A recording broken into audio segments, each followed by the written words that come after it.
is probably going to be. We're going over to the US, and this is someone we have watched a couple times already. Yeah. Or are we doing this one? Yeah, we could just start with that. I wanted to show you.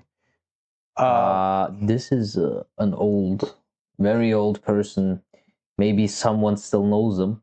Mitch Mcconnell. You know him as Glitch Mcconnell. It's Glitch Mcconnell. But he's 84 years old, Yes. same age as Bernie Sanders. Yeah.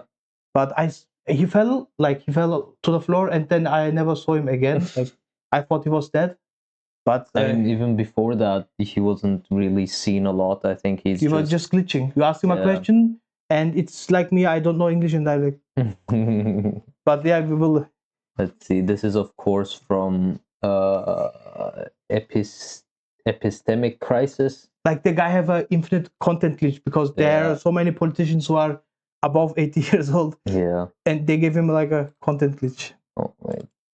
And he's got 1 or 2 HP left. I'm a physical therapist with a doctorate in my field and 14 years experience working in home health care treating geriatric patients who are chairbound from having multiple strokes, like this guy. Can you give us some information on why you blocked the SAVE Act, or any information on...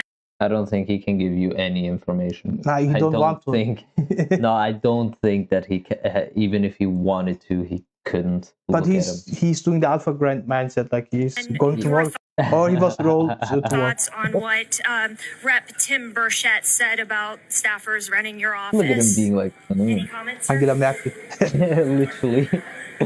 So Mitch McConnell has had multiple strokes at this point. These instances of him freezing on camera are because he's having a cerebrovascular event. It's either a TIA, transient ischemic attack, or a pen stroke is what it's nicknamed, or it's a CVA. Now, Mitch is in his 80s now. He has absolutely no business being in Congress, and he hasn't for roughly 20 years. I'm glad he helped block the SAVE Act, but he's done immeasurable harm for years before this. This situation brings up a wider conversation about aging in America. Folks, as somebody who works with the geriatric population, saying this dude is probably gonna be...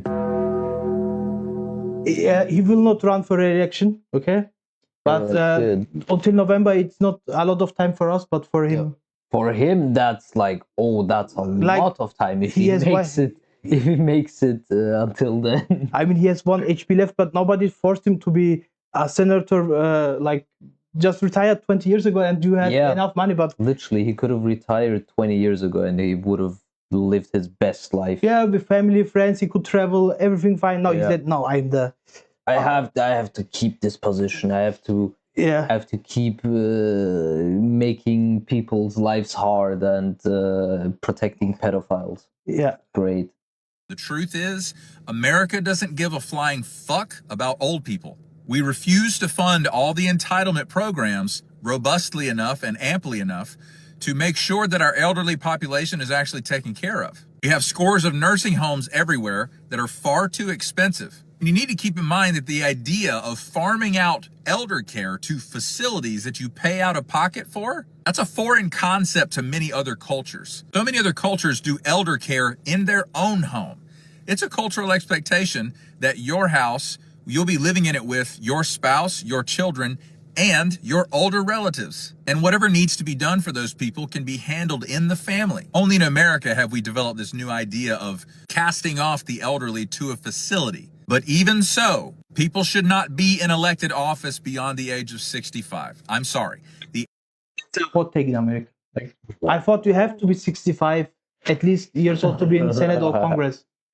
How old were the last couple presidents? Weren't they all like, except for Obama, weren't they all like 70 plus? No, you are a young guy. Before Trump and Biden, it was not normal that you have presidents who are above the age. You had Obama, who was what, like 30 or 40? He was born 1960. He was 48 years old. Okay, 50 years. Yeah. Then you had Bush. He's same age as Trump, I think. Right now. Right now. Okay. But he was president 25 years ago. Yeah. And Bill Clinton was relatively young, like for a politician, young, not like for a politician. You have to at least 35 years old to be president. But now it's like, if you are under 65, you're a minority in Senate and Congress. Imagine. Age-related cognitive decline and physical decline that happens around that age is prohibitive. And I love all you old people to death. You're my patients I see every day. One of the reasons the elderly want to cling to the reality of who they used to be so much to their own detriment is that the America they've grown up in only assigns value to them if they are working or if they're driving or if they're still doing all of the things that their 30-year-old self did as part of the workforce. There's no room in American culture for somebody to be old. This is why health insurance companies love heart attacks and car accidents. It's cheaper. So while we need to tax the rich to appropriately fund all of our entitlement programs that take care of vulnerable groups, we also need to get some younger goddamn people in elected office. Thank you for your attention to this matter. We found... Because, you know, we are just two people in the internet that just do yapping. Yeah. We have lots of opinionated knowledge. That was the title of the podcast. Oh, he said it. Oh my god. Oh my god. Oh my god. And the only thing that we know about, about, for example, dementia, Alzheimer, because we have that in the family, but we are not experts. Like we are admitting it. We are not health experts. Of course not. What the fuck? But want to anymore. You don't have to need to speak to be a politician. You just don't have certain questions. Right. You don't even have to walk. Yeah. You don't even have to, like, look at him. Wait, this is a good still. Look at him. Do you think this person is still able to do anything that they used to? No, and they shouldn't. Like, imagine he would try to drive a car and would freeze. Oh my god, yeah. It's like, no. But he will not run again, and that's a good thing. That's a good thing. Yeah, that's a great imagine he would say, no, I will run again, and then will die like on the debate stage. Then we have some younger person, senator. He's not that old, but he should also not be there. Yes, we're talking about John Strokemann. John Fetterman has absolutely no business holding elected office because he has a history of stroke that has given him expressive aphasia and cognitive deficits that are apparent whenever he tries to talk. I'm a physical therapist with 14 years experience working in home health care treating geriatric patients with all the same issues that John Fetterman has. I'm wondering what you made of the Department of War's sinking of an Iranian naval ship today. Oh, I want to offer condolences to your boss. I know he's all broke up about the Ayatollah. Who's our boss? What? Who's our boss? Huh? You're offering your condolences to my boss? Yeah, no. What I'm saying though, it's like I know who you work for. It's very anti-Israel. And we just reported. All of the things he said were like kind of mumbly, and then anti-Israel was like, you could hear it clearly. Yeah. Like anti-Israel. Humanitarian law, sir. Very anti-Israel, and I'm very pro-Israel. So we can agree and disagree on things. Really disagree. No, we can't. Disagree on that.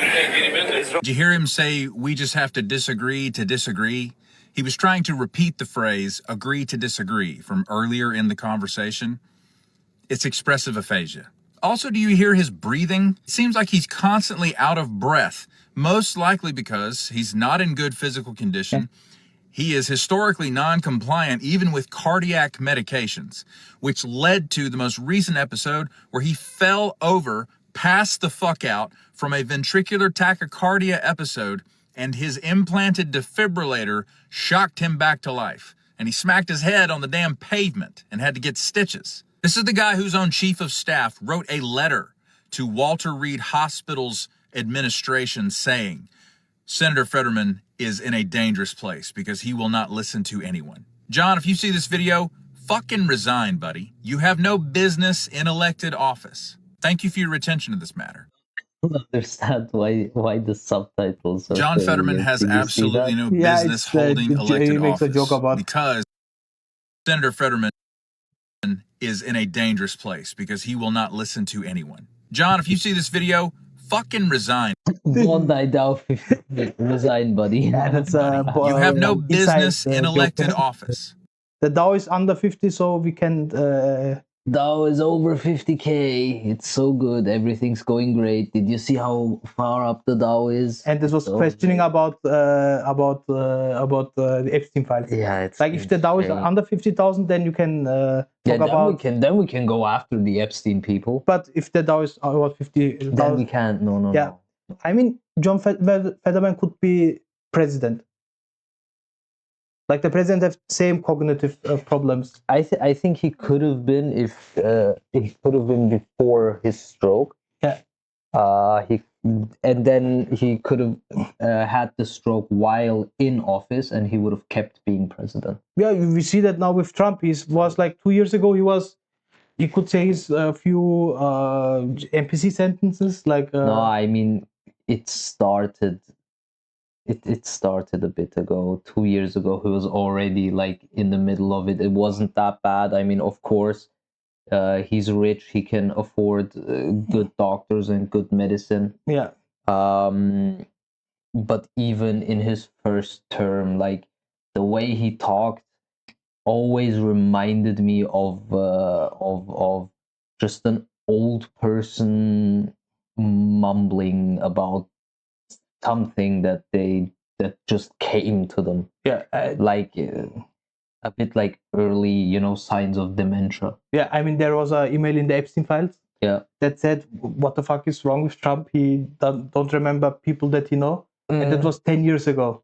Yeah. So, and dementia takes time, and when it starts, then it's like in 1 year he could be like Glitch Mcconnell. Yeah, in 1 year he could be going full non-verbal. Yeah. Or he could start just talking about everything. I will visit my friend Epstein on the island because we had people with dementia in our family, so we know a little bit, but we're not experts. But Yes. This guy, follow this guy. His only content is about. Yeah, he's talking about dementia and stuff like that. I mean, as he always says in the beginning of the video, he works with geriatric patients, so old people. Yeah. He takes care of them and everything. Yeah. So it seems like a trustworthy source and person to analyze these kinds of things. And I think if he was lying, then they would sue him. But yes, I mean, absolutely. Imagine Trump have to prove to us that he's not demented. It's not possible.